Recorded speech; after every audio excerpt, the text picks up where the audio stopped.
ಯಾರಿಗೂ ಹರಾಸ್ಮೆಂಟ್ ಮಾಡ್ತಾ ಇಲ್ಲ, ಯಾವ ಡಾಕ್ಟ್ರಿಗೂ ನಾವು ಹರಾಸ್ಮೆಂಟ್ ಮಾಡ್ತಾ ಇಲ್ಲ, ನಾವು ಕಂಪ್ಲೇಂಟು ಕೊಡ್ತಾ ಇಲ್ಲ. ಏನು ಕೇಳ್ತಾ ಇದ್ದೀವಿ DHO ಅವ್ರಿಗೆ ಅಂದರೆ, ಇಲ್ಲಿನ ಡಾಕ್ಟ್ರುಗಳು ಸಪ್ರೇಟ್ ನರ್ಸಿಂಗ್ ಹೋಮ್ಗಳು ಇಟ್ಕೊಂಡಿದ್ದಾರೆ, ಇಲ್ಲಿ ಹಾಸ್ಪಿಟ್ಲ್ ಇಟ್ಕೊಂಡಿದ್ದಾರೆ.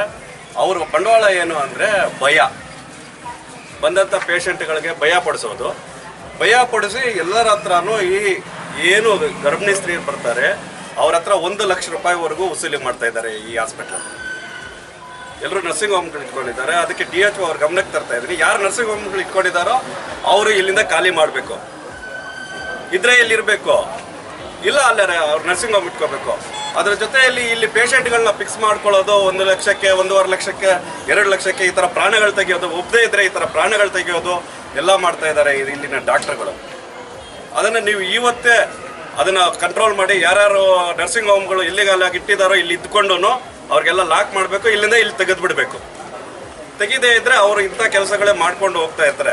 ಮತ್ತೆ ಸರ್, ನಾವು ಸರ್ಕಾರಿ ಹಾಸ್ಪಿಟ್ಲಿಗೆ ಬರುವಂಥವರು ಎಲ್ಲರೂ ಬಡವರು ಮಾತ್ರನೇ ಬರೋದು, ಲಕ್ಷಗಳು ಇಟ್ಕೊಂಡು ಯಾರೂ ಬರೋದಿಲ್ಲ. ಯಾರು ದುಡ್ಡು ಕೊಡೋದಿಲ್ವೋ ಅವ್ರ ಪ್ರಾಣ ತೆಗಿತಾ ಇದ್ದಾರೆ. ಆದ್ದರಿಂದ ನೀವು ಇವಾಗ ಏನು ಮಾಡ್ತೀರೋ, ನಮ್ಮ ಮಗುಗೆ ಏನು ಇವಾಗ ಸತ್ತೋಗಿದ್ದಾರೆ 2 ಪ್ರಾಣಕ್ಕೆ, ಅವ್ರ ಮೇಲೆ ಕೊಲೆ ಮೊಕದ್ದಮೆ ಆಗಬೇಕಾಗತ್ತೆ. ಯಾಕೆ ಕೊಲೆ ಮೊಕದ್ದಮೆ ಆಗಬೇಕಂದ್ರೆ, ಭಯ ಬಂಡವಾಳವಾಗಿ ಮಾಡಿಕೊಂಡು ಇವರು ನರ್ಸಿಂಗ್ ಹೋಮ್ಗಳನ್ನ ಇಟ್ಕೊಂಡು ಇವರು ದುಡ್ಡು ಕೊಡಲಿಲ್ಲ ಅಂದರೆ ಅವರನ್ನು ಸಾಯಿಸ್ಕೊಂಡು ಹೋಗ್ತಾ ಇದ್ರೆ ನಾವು ಬಡವ್ರು ಹೆಂಗೆ ಇಲ್ಲಿಗೆ ಹಾಸ್ಪಿಟ್ಲಿಗೆ ಬರಬೇಕು? ನೀವೇ ಹೇಳ್ಬೇಕಾಗಿದೆ. ನಾವು ಮಾತಾಡ್ತಾ ಇರೋದು ಯಾರಿಗೂ ಹರಾಸ್ಮೆಂಟ್ ಕೊಡ್ತಾ ಇಲ್ಲ, ಯಾರಿಗೂ ತೊಂದರೆ ಕೊಡ್ತಾ ಇಲ್ಲ, ಯಾವುದೇ ಡಾಕ್ಟರ್ಗಳಿಗೆ ನಾವು ದುಡ್ಡು ಕೇಳ್ತಾ ಇಲ್ಲ, ಯಾವುದೇ ಡಾಕ್ಟರ್ಗಳಿಗೆ ನಾವು ಭಯ ಪಡಿಸ್ತಾ ಇಲ್ಲ. ನಮ್ಮ ಇಲ್ಲಿಗೆ ಬರುವಂಥ ಎಲ್ಲ ರೋಗಿಗಳಿಗೂ ಭಯ ಪಡಿಸ್ತಾ ಇದ್ದಾರೆ ಇಲ್ಲಿನ ಡಾಕ್ಟರ್ಗಳು. ಇಲ್ಲಿನ DHO ಅವ್ರ ಗಮನಕ್ಕೆ ಬಂದಿದೆಯೋ ಇಲ್ವೋ ಗೊತ್ತಿಲ್ಲ, ಎಲ್ರಿಗೂ ಗೊತ್ತಿದೆ. ಯಾರ್ಯಾರಿಗಿಲ್ಲ ಇಲ್ಲಿ ನರ್ಸಿಂಗ್ ಹೋಮು ಇಲ್ಲಿರುವಂಥ ಸರ್, ನಿಜವಾಗ್ಲೂ ಪ್ರೆಗ್ನೆಂಟ್ ಪೇಷಂಟ್ಗಳಿಗೆ ಇಲ್ಲಿ 99% ಎಲ್ರಿಗೂ ಆಪರೇಷನ್ ಮಾತ್ರನೇ ಮಾಡೋದು. ನಾರ್ಮಲ್ ಡೆಲಿವರಿ ಒಂದಾಗತ್ತೆ, 100ಗೆ ಒಂದೇ ಆಗೋದು. ನಾರ್ಮಲ್ ಆಗೋದು ಒಂದೇ, 100ಗೆ 99 ಇವರು ಬಿಗಿನಿಂಗ್ ಇಂದ ಲಾಸ್ಟ್ವರೆಗೂ ನೋಡೋದು ಕೂಡ ಇವರೇ. ಅದು ಆ ಪೇಷಂಟ್ನ, ಪ್ರೆಗ್ನೆಂಟ್ ಲೇಡಿಗಳನ್ನ ನೋಡುವಂಥವರು ಲಾಸ್ಟಲ್ಲಿ 7 ತಿಂಗಳಲ್ಲಿ 8 ತಿಂಗಳಲ್ಲಿ ಶುರು ಮಾಡ್ತಾರೆ. ಅಮ್ಮ ಮಗು ಅಡ್ಡ ತಿರುಗಿದೆ, ಮಗುಗೆ ಏನೋ ಆಗಿದೆ, ಮಗು ಕದಲ್ತಾ ಇಲ್ಲ, ಮಗು ಅದಾಗಿದೆ, ಇದಾಗಿದೆ, ಸ್ಕ್ಯಾನಿಂಗ್ ಮಾಡಬೇಕು, ಅದು ಮಾಡಬೇಕು, ಇದು ಮಾಡಬೇಕು ಅಂತ ಅಲ್ಲಿಂದ ಶುರು ಮಾಡ್ತಾರೆ ದುಡ್ಡು ವಸೂಲಿ ಮಾಡೋದಕ್ಕೆ. ಸರ್, ಒಂದು ಗರ್ಭಿಣಿ ಲೇಡಿಗೆ 1 ಲಕ್ಷ ಖರ್ಚಾಗ್ತಾ ಇದೆ.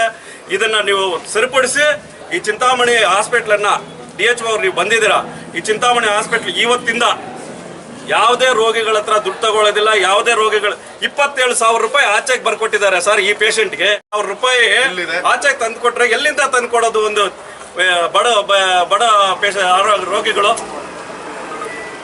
ಯಾವ ತರ ಇದೆ ಇಲ್ಲಿ ಹಾಸ್ಪಿಟ್ಲ್? 27,000 ರೂಪಾಯಿ ಆಚೆ ತಂದ್ರೆ ಇಲ್ಲಿ ಗೌರ್ಮೆಂಟ್ ಹಾಸ್ಪಿಟ್ಲ್ ಏನಕ್ಕೆ ಬೇಕು? ಯಾರಿಗೋಸ್ಕರ ಇದೆ? ಬಡವರಿಗಿದೆಯಾ, ಶ್ರೀಮಂತರಿಗಿದೆಯಾ ಹಾಸ್ಪಿಟ್ಲು?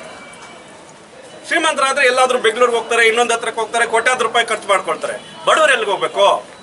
ಸರ್ಕಾರಿ ಆಸ್ಪತ್ರೆಗೆ ಬರಬೇಕು. ಆದ್ರೆ ಸರ್ಕಾರಿ ಆಸ್ಪತ್ರೆಯಲ್ಲಿ ಈ ತರ ದುಡ್ಡು ಖರ್ಚಾಗ್ತಾ ಇದ್ರೆ ಪ್ರಾಣಗಳು ತೆಗಿದಿರಾ ಇನ್ನೇನ್ ಮಾಡ್ತಾರೆ?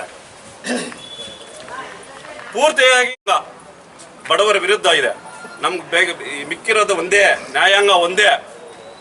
ನೀವೇನಾದ್ರೂ ಸಹಾಯ ಮಾಡಿದ್ರೆ ನಿಮ್ಮನ್ನ ನಂಬ್ತೀವಿ, ಇಲ್ಲ ಅಂದ್ರೆ ನಾವು ನ್ಯಾಯಾಂಗದ ಮುಖಾಂತರ ಎಲ್ರಿಗೂ ಶಿಕ್ಷೆ ಆಗೋ ರೀತಿಯಲ್ಲಿ ನಡ್ಕೊಳ್ತೀವಿ.